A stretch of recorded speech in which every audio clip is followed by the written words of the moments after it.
Welcome back again. It's been a couple of days. I mean, what's automatically the biggest difference you've seen since the last time you've been out? Well, since it's been 38 years, a lot's changed. Probably the roads and all the buildings. It's a lot more developed than I was here last. And, we're staying on Tumon Bay, and all the hotels and the businesses and the high-end shopping that wasn't there last time. The road going down to Tumon Bay when I was here was a two-laner. Now it's a thoroughfare. So I think that's the biggest change, is especially the northern part of the island. We went around the island yesterday, but the northern part is really developed. You talked a couple of moments ago about the humidity. Yeah, I always remember my dad in 1969 when we got here. He spent the first 2 years everywhere he went, he had a towel around his neck. It was just, so I got a good sweat going, but it does take some getting used to. Your family, Mark is here, and it's a long time coming for you to come back. Mm-hmm. Is it everything you've thought of? I don't know what my expectations were, but primarily for me coming back, it was seeing my family. It's obviously my brother and his niece live here full time. His son, my nephew, is stationed here for 3 years, so it was an opportunity to bring my mom, and this was a family event. And to think that we were here 50 years ago, it's come full circle. So far it's been great. The grind, your basketball, 20 plus years of nonstop coaching. Mm-hmm. This is really your first year of not coaching. How does that feel? It's a little different. When I left Milwaukee in 2007, I was out of coaching that year, but I was only 50 years old.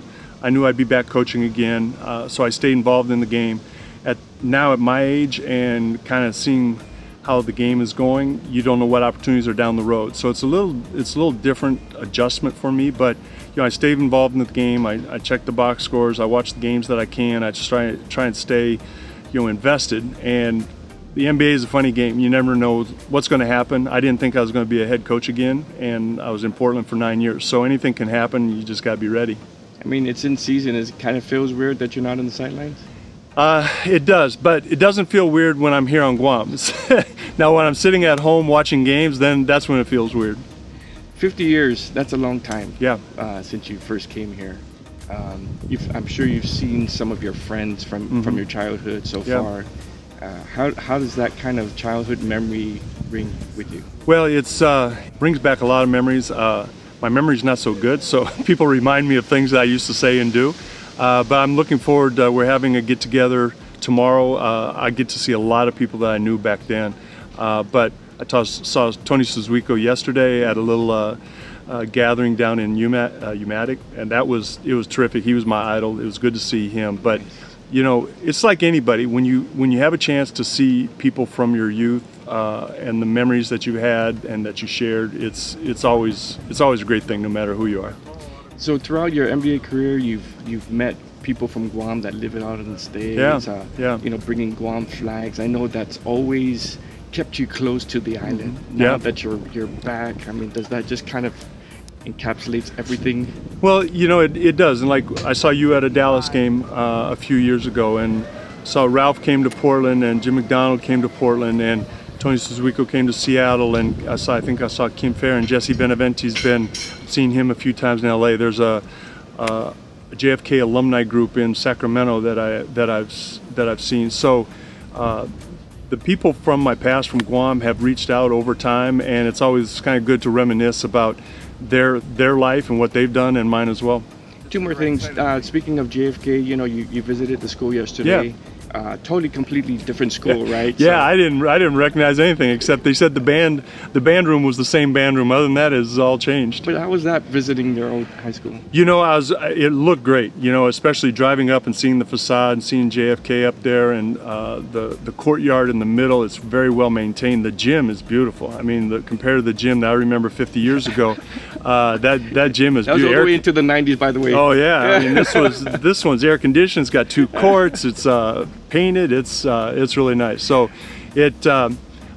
sadly I wasn't able to remember a lot of things because so much had changed, but just the fact that I was there and could see the track, and from our hotel I can see the track and football stadium, which was there before. So it's but JFK, I'll always be an Islander. Right.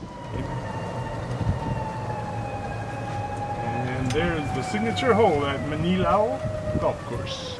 One last thing, I don't know if you truly understand the impact you've made on Guam basketball, the island of Guam itself, making Guam proud. You constantly, recognizing, where you came from. How do you feel in return to the island as much as the island feels towards you? Well, personally, Guam started it all, and it was a good time for me to be on Guam. I was kind of an uncoordinated, tall kid, and I was playing against the quick, fast local guys, and that was good for me. And those guys could run and jump, and I'm just trying to hold my own. And I grew a little bit, but all my basketball career started here on Guam. My 5 years on Guam playing for Dedido and playing for JFK and UOG, that set the foundation for what I was able to do later in my career. So I'll always be indebted to the time that I spent on Guam and always grateful for it. There it is. Par for par. Hey, thanks for coming. Appreciate it.